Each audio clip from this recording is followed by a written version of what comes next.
നമസ്കാരം. ഒരു വ്യക്തിയുടെ നാമം ആ വ്യക്തിയുടെ ഏറ്റവും പ്രധാനപ്പെട്ട കാര്യം തന്നെയാകുന്നു.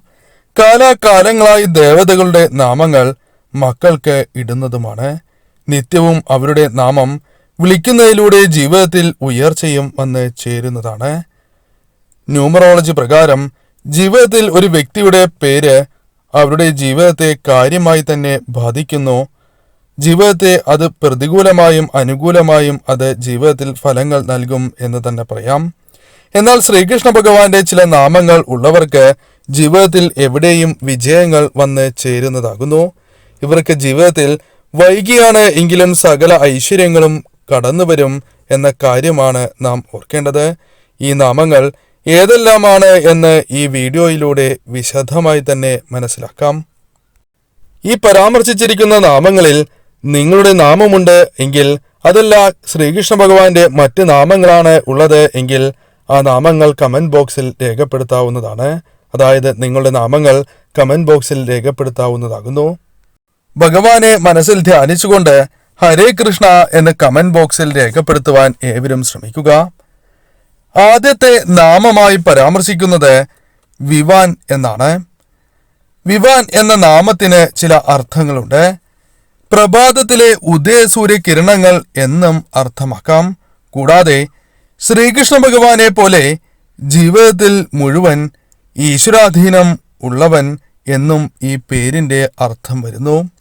ഈ പേരും കുട്ടികൾക്ക് ഇടാൻ ഏറ്റവും ഉത്തമമായ നാമം തന്നെയാകുന്നു. എന്നാൽ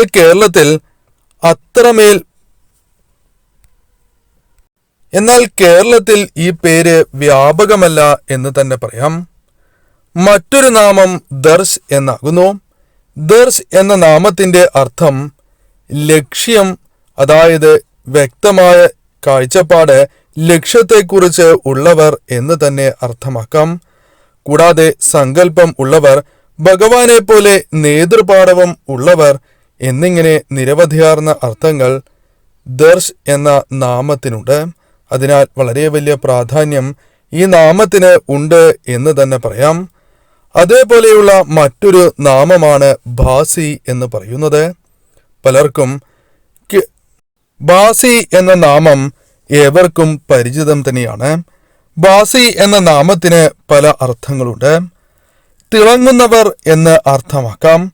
കൂടാതെ സർഗാത്മകമായ കഴിവ് ഉള്ളവർ എന്നും ബുദ്ധിശക്തിയുള്ളവർ എന്നും കഴിവിനാൽ നേട്ടങ്ങൾ ജീവിതത്തിൽ സ്വന്തമാക്കുന്നവർ എന്നും ഈ നാമത്താൽ അർത്ഥമാക്കുന്നു എന്ന കാര്യം ഓർക്കേണ്ടതായിട്ടുണ്ട്. അതിനാൽ ഈ നാമങ്ങൾ ഉള്ളവർക്ക് ഇത്തരത്തിലുള്ള ഫലങ്ങൾ അവരുടെ ജീവിതത്തിലേക്ക് കടന്ന് വരിക തന്നെ ചെയ്യും എന്ന കാര്യവും നാം ഓർക്കേണ്ടതായിട്ടുണ്ട്. മറ്റൊരു നാമം ഏവർക്കും സുപരിചിതം തന്നെയാണ്, ഗോകുൽ എന്ന നാമം. പലരുടെയും നാമം ഗോകുൽ എന്ന് തന്നെയാണ്. ഗോകുൽ എന്ന നാമത്തിനും വളരെ വലിയ അർത്ഥങ്ങൾ തന്നെയുണ്ട്. ഭഗവാൻ വളർന്ന ഇടത്തിന്റെ പേര് തന്നെയാണ് ഇത്. ഏത് കാര്യവും നടത്തുവാൻ കെൽപ്പുള്ളവർ എന്നുകൂടി ഈ നാമത്തെക്കുറിച്ച് അർത്ഥമാക്കുവാൻ സാധിക്കും. കൂടാതെ ഇവർ ജീവിതത്തിൽ വളരെ ആക്റ്റീവായ വ്യക്തികളായിരിക്കും. പലപ്പോഴും തളർന്നിരിക്കുന്ന സ്വഭാവം ഇവർക്കില്ല എന്ന് തന്നെ പറയാം. അത്തരത്തിലുള്ള സ്വഭാവ സവിശേഷതകൾ ഗോകുൽ എന്ന നാമം ഇവർക്ക് ലഭിക്കുന്നതിലൂടെയും ഇവരുടെ ജീവിതത്തിലേക്ക് കടന്നു വരാം. മറ്റൊരു നാമം അച്യുത് എന്നാകുന്നു. ഈ നാമത്തിന് ചില സവിശേഷമായ അർത്ഥങ്ങളുണ്ട്. അതിൽ പ്രധാനമായ അർത്ഥമായി പറയുന്നത് ഒരിക്കലും തകരാത്തത് എന്ന് തന്നെയാണ്. എവിടെയും വിജയങ്ങൾ കരസ്ഥമാക്കുന്നവർ എന്നും അർത്ഥമാക്കുവാൻ സാധിക്കും. ശ്രീകൃഷ്ണ ഭഗവാന്റെയും അതേപോലെ തന്നെ വിഷ്ണു ഭഗവാന്റെയും നാമം കൂടിയാണ് ഇത്. അപ്പോൾ അത്രമേൽ പ്രാധാന്യം ഈ നാമത്തിനുണ്ട് എന്ന കാര്യവും നാം ഓർക്കേണ്ടതായിട്ടുണ്ട്. അതിനാൽ അച്യുത് എന്ന നാമവും ഏറ്റവും വിശേഷം തന്നെയാണ് എന്ന് പറയാം. അതേപോലെ തന്നെ കേരളത്തിൽ അത്ര സുപരിചിതമല്ലാത്ത മറ്റൊരു നാമമുണ്ട്. ആ നാമം ഇപ്രകാരമാണ്, അവ്യയ് എന്നാണ് നാമം. ഈ നാമത്തിന്റെ അർത്ഥം മോശം വശങ്ങൾ ഇല്ലാത്തവർ എന്നാകുന്നു. അത്തരത്തിലൊരു അർത്ഥം ഈ നാമത്തിനുണ്ട്. കൂടാതെ ഗണപതി ഭഗവാന്റെയും ശ്രീകൃഷ്ണ ഭഗവാന്റെയും നാമം കൂടിയാണ് ഇത്. അപ്പോൾ അത്രമേൽ പ്രാധാന്യമുണ്ട് എന്ന കാര്യവും ഓർക്കേണ്ടതായിട്ടുണ്ട്. 2 ദേവതകളുടെ നാമത്തെ തന്നെ ഈ നാമം സൂചിപ്പിക്കുന്നതാകുന്നു. അതിനാൽ കുട്ടികൾക്ക് ഇടാൻ സാധിക്കുന്ന ഏറ്റവും വിശേഷമായ നാമങ്ങളിൽ ഒന്ന് എന്ന് തന്നെ പറയാം. മറ്റൊരു നാമം സുപരിചിതമായ ഒരു നാമം തന്നെയാകുന്നു.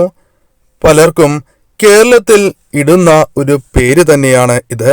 മാധവ് എന്ന നാമം. പലർക്കും ഈ പേര് സുപരിചിതമാണ്. മാധവ് എന്ന പേരിന് ചില അർത്ഥങ്ങളുണ്ട്. അതിൽ പ്രധാനമായ അർത്ഥമായി പറയുന്നത് തേൻ പോലെ മധുരമായത് എന്നർത്ഥമാക്കാം. അത്രമേൽ സവിശേഷമായ വ്യക്തികൾ എന്ന് പറയാം. അതേപോലെ തന്നെ വസന്തകാലത്ത് ജനിച്ചവർ എന്നും ഈ നാമത്തിന്റെ അർത്ഥമുണ്ട്. ഈ നാമവും കുട്ടികൾക്കിടാൻ ഏറ്റവും ശുഭകരമായ നാമങ്ങളിൽ ഒന്ന് തന്നെയാണ്. മറ്റൊരു നാമം ശ്യാം എന്നാകുന്നു. ഈ നാമത്തിന്റെ അർത്ഥം കടും നീല അഥവാ കറുപ്പ് എന്നിങ്ങനെ അർത്ഥമാക്കാം. ശ്രീകൃഷ്ണ ഭഗവാനെ വിശേഷിപ്പിക്കുന്ന മറ്റൊരു അമൂല്യമായ നാമമാണ് ഇത്. കേരളത്തിൽ സുപരിചിതമായ നാമം എന്ന് തന്നെ പറയാം. പലർക്കും ഈ പേരും ഇടുന്നതാകുന്നു. ഈ പേര് ഇടുന്നതും വളരെ ശുഭകരം തന്നെയാകുന്നു. മറ്റൊരു നാമം ആനന്ദജിത്ത് എന്നാകുന്നു. ഈ നാമവുമായി ബന്ധപ്പെട്ടും ചില സവിശേഷമായ അർത്ഥങ്ങളുണ്ട്. ആ അർത്ഥങ്ങളെക്കുറിച്ചാണ് ഇനി പരാമർശിക്കാനായി പോകുന്നത്. അനന്തതയുടെ വിജയി എന്ന് തന്നെ പറയാം. അതായത് എപ്പോഴും വിജയങ്ങൾ നേടുന്നവർ എന്ന് തന്നെ പറയാം. ശ്രീകൃഷ്ണ ഭഗവാന്റെയും അതേപോലെ തന്നെ സാക്ഷാൽ വിഷ്ണു ഭഗവാന്റെയും നാമം. അതിനാൽ അത്രമേൽ പ്രാധാന്യം ഈ നാമത്തിനുണ്ട്. കുട്ടികൾക്ക് ഇടാൻ സാധിക്കുന്ന വിശേഷമായ നാമം എന്ന് തന്നെ പറയാം. മറ്റൊരു നാമം കൃഷ് എന്നാണ്. ഈ നാമത്തിനും വളരെ വലിയ പ്രാധാന്യമുണ്ട്. കേരളത്തിൽ അത്ര സുപരിചിതമല്ല ഈ നാമം. എന്നിരുന്നാൽ പോലും കേരളത്തിന് പുറത്ത് പലരും ഇടുന്ന അഥവാ കുട്ടികൾക്ക് ഇടുന്ന നാമമാണ് എന്ന് തന്നെ പറയാം. മറ്റൊരു നാമം വാസുദേവ് എന്നാണ്. ഈ നാമം ഏവർക്കും സുപരിചിതം തന്നെയാണ്. ഈ നാമത്തിന് ചില പ്രത്യേകതകളുണ്ട് അഥവാ വളരെയധികം പ്രത്യേകതയുണ്ട് എന്ന് പറയാം. സാക്ഷാൽ ശ്രീകൃഷ്ണ ഭഗവാന്റെ പിതാവിൻ്റെ നാമമാണ് ഇത്.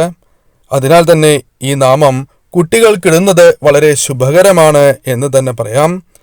ധനത്തിന്റെ അധിപൻ അഥവാ ദൈവം എന്നും ഈ നാമത്തിന്റെ അർത്ഥമായി തന്നെ പരാമർശിക്കാം. ഈ നാമവും കുട്ടികൾക്കിടാൻ സാധിക്കുന്ന ഏറ്റവും വിശേഷപ്പെട്ട നാമമാകുന്നു.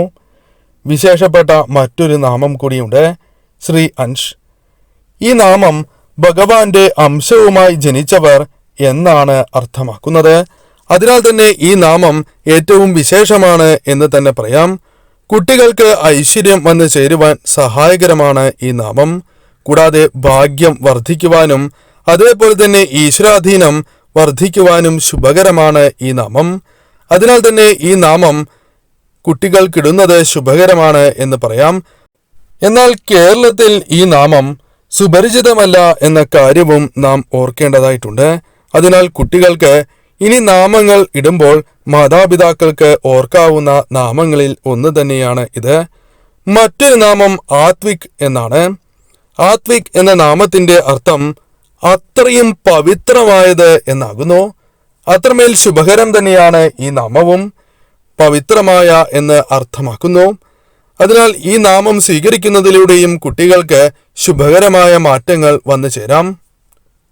മറ്റൊരു വിശേഷമായ നാമം രേയാൻഷ് എന്നാകുന്നു. രേയാൻഷ് എന്ന ഈ നാമത്തിന്റെ അർത്ഥം സവിശേഷം തന്നെയാണ്.